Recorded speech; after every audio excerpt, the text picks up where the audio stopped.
ദൈവത്തിന് സ്തുതി. പ്രഭാതകിരണത്തിലേക്ക് എല്ലാവർക്കും ആദരവോടുകൂടി സ്നേഹവന്ദനം. ഇന്ന് നവംബർ മാസം 30-ാം തീയതി 335-ാമത്തെ ദിവസത്തിലെത്തി. അങ്ങനെ ഈ വർഷത്തെ 11-ാം മാസത്തിൻ്റെ അവസാന ദിവസത്തിൽ എത്തിച്ചേർന്നല്ലോ. നിത്യമുള്ള പ്രഭാത കിരണം അകത്തും പുറത്തും അല്പമായിട്ടെങ്കിലും വീണ് പതിഞ്ഞ് അവശേഷിക്കുന്നുണ്ട് എന്ന് വിശ്വസിക്കുകയാണ്.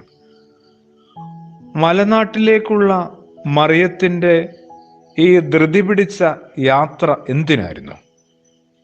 ആകെ ഉലഞ്ഞും ഉതിർന്നും പോകുന്ന അവസ്ഥയിൽ അകപ്പെട്ട ഈ ചെറിയ പെൺകുട്ടിയുടെ അപ്പോഴത്തെ ജീവിതം ഇന്ന് നമുക്ക് ഊഹിക്കാൻ പോലും പറ്റാത്തതാണ്.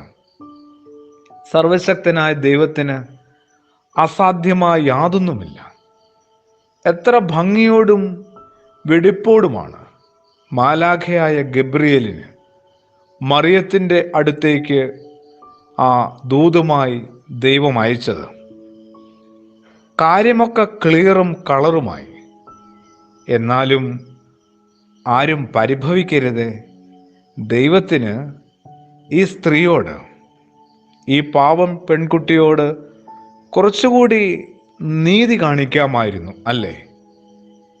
ചില നേരത്തെ വലിയ അവിവേകമായിരിക്കാം അങ്ങനെ ഒരു തോന്നല് തോന്നിപ്പോകുന്നത്. ദൈവം മനുഷ്യനായി അവതരിക്കുകയാണ്, മാനവജാതിയെ വീണ്ടെടുക്കുവാനായി.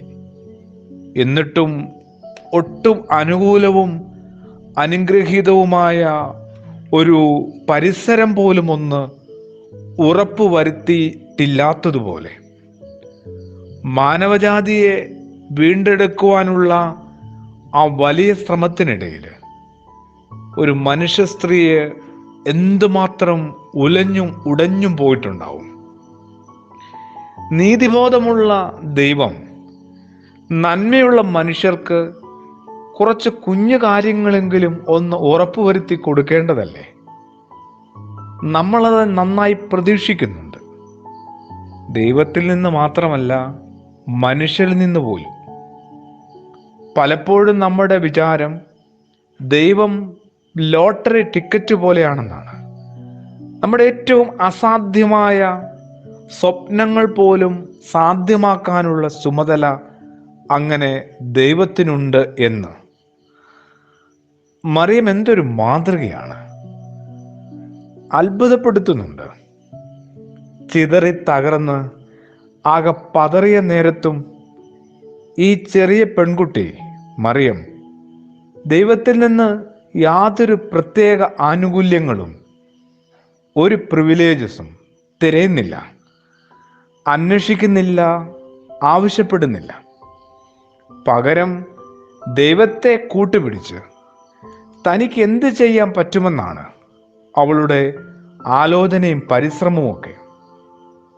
ഇന്ന് ഈ ഭൂമി മണ്ണിലെ ഏതൊരു ഭക്തനും ബാധകമായ, ഏതൊരാളും സ്വീകരിക്കേണ്ട നിലപാടും സ്വഭാവവും സവിശേഷതയുമൊക്കെ ഇത്.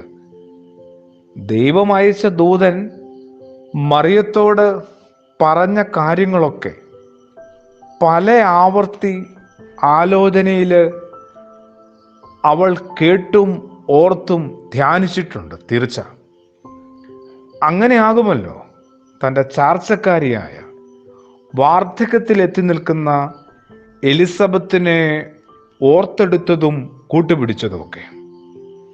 അതും അവിശ്വസനീയമായ ഒരു വാർത്തയ്ക്കൊപ്പമാണ് എലിസബത്തിനെ ഇപ്പോൾ ഗബ്രിയേൽ ദൂതൻ കൂട്ടിക്കൊണ്ടുവന്ന് മറിയത്തിൻ്റെ മുമ്പിലേക്ക് ഇട്ടുകൊടുത്തത്.